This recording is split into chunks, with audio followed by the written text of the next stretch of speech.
Ang susunod na programa ay rated PG.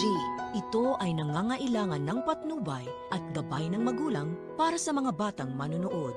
Ang aking tanas, sana sa lahat ng hiling, sa hirap at makasaya. Pinaalalahanan ni Moira si Balahadja na baka naman daw traitor rin siya nito at itakbo niya nga ang buong 100 million na ransom money. Pero paninigurado naman ni Balahadja na kung talaga daw natatraitor rin niya ito, ay hindi na daw sana siya nagpakita kay Moira. Ngunit hindi rin natin sure kapag nasilaw itong si Balahadja ng limpak-limpak na perang hawak niya.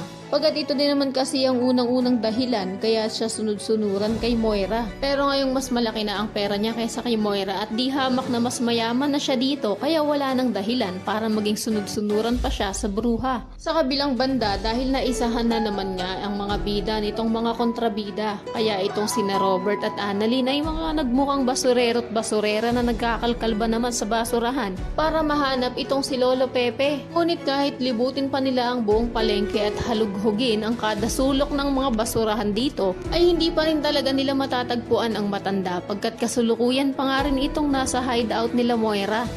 At binabantayan nitong si Zoe na pinagbilinan pa ni Moira na igi-igihan daw ang pagbantay kay Lolo Pepe. At sa oras daw na tangkain itong tumakas ay wag daw mag-alinlangan ng anak niya na barilin ito. Pero sinabi pa rin naman ni Zoe na hindi niya daw yun kayang gawin, lalong-lalo na't lolo niya pa rin daw itong si Don Pepe. Ngunit pangungumbinsi nga ni Moira na kilalang-kilala niya na daw ang anak niya, na matapang at manang-mana sa kanya. Kaya naniniwala daw siya na kayang-kaya daw yung gawin ni Zoe. Talaga namang wala nang pag-usad ng kwento at panay na lang sina Moira at Zoe ang mas nafi-feature kaysa sa mga bida.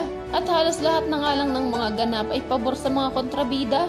Isama mo pa nga itong kaingotan ni Lynette na mas piniling hawakan ang ballpen niya at magsumiksik sa truck kaysa tumakbo kasabay nila Doc Katie at iligtas ang sarili. Ano naman kayang laban ng ballpen niya sa baril na dala ng holdapper? Kaya naman kung isa ka rin sa mga nauumay na sa mga eksena. At isa sa mga nagnanais na traitor rin naman itong si Balahadja, si Moira, at itakbo na nga ang ransom money para kahit papano ay makabawi-bawi naman sa stress ng mga viewers ay pakiclick naman ang like at subscribe button.